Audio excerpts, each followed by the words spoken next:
প্রিয় দর্শক, আমরা কি চিনেন যে লাকসাম জেলাতে চট্টগ্রাম মেজবান নামে একটি হোটেল হয়েছিল? ঐতিহাসিক চট্টগ্রামের মেজবান এখন লাকসাম জেলাতে।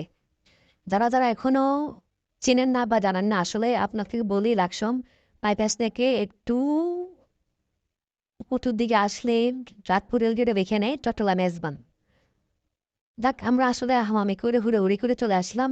ফোনটা পার্কিং এর জন্য আমাদেরকে একটা জায়গায় দেখাই দিল, ওইখানকার সিকিউরিটি আছে, উনিও যথেষ্ট ভালো। আর উনিও আমার গাড়িটার জন্য সরানোর একটা জায়গা করে দিল। আমি গাড়িটা রাখলাম, রাখার পরে আমার বন্ধু আজাদ, পেয়ার, আমি, আমার ছোট ভাই এক হাকিম ছিল, উনি ভিডিওটা করছিল আর কি, যে আমার বিডিম্যান। ওকে তখন উনি খুব খ্যাত অবস্থায়, মানে উনি চিনি বেটে হয়ে গেছিল। তারপরে আমি এক পর্যায়ে গেট দিয়ে ঢুকলাম, ঢোকার পরে আপনাদেরকে আবার দেখালাম চট্টলা মেজবান, যা এখন লাকসাম জেলাতে। যারা যারা এখনো আসেন নাই এই হোটেলে, আসলে অবশ্যই একবার আসি ঘুরে যাবেন।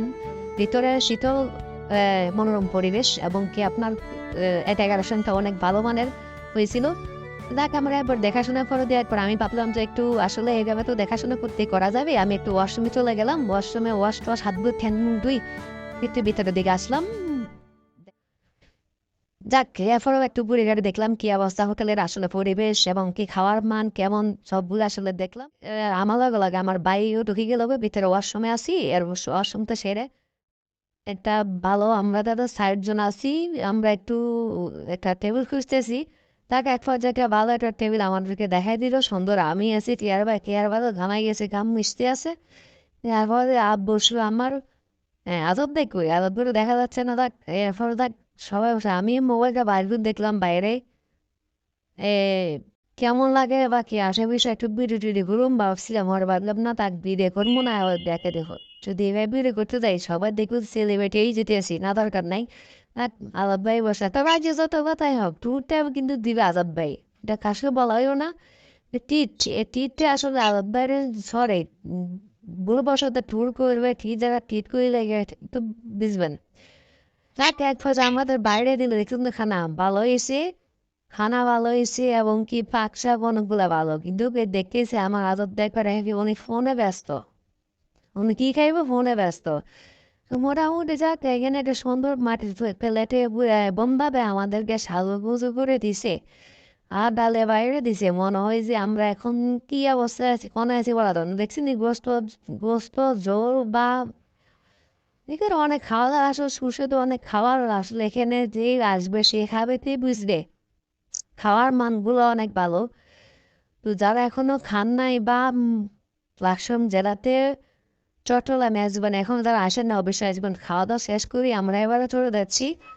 চলে যাওয়ার পথে সবাই বাইরে এলাম, বাড়ার পথে দেখে আসছি, যাক অনেক ভালো লাগছে। আসলে খাওয়া দাওয়া শেষ করার মধ্যে বাইরে চলে যাচ্ছি, চলে যাওয়ার মধ্যে হঠাৎ হঠাৎ আকর্ষণ দেখলাম যে, আয় রে ভাই, আমার বন্ধু সোহেলের সাথে দেখা। ওই বন্ধু এসে লাকসাম বাইপাসের, উনি হয়েছে একবারে আমাদের মানে আমার পাইন সবসময় বড় ভাই হিসেবে সম্মান করে সোহেল ভাই। বাট বাইরে একবার দেখার পর আলাদা একটা আনজান যে দিয়ে ফেভারশন দিয়ে ভাবলাম একটু বাপ নিয়ে ইমানদার দিতেন না, কারণ এই আমি চিনি না। পরে আবার হেঁটে দেখ যেতে কেমন হেঁটে আবার এই মিমে ঘুরায়, কিন্তু বুঝ কিনলে এবার আসলে পাইলে একটা ফেন্সিন দিলাম, বাইরে লগে কাম না দিকে মলকা ফেললাম।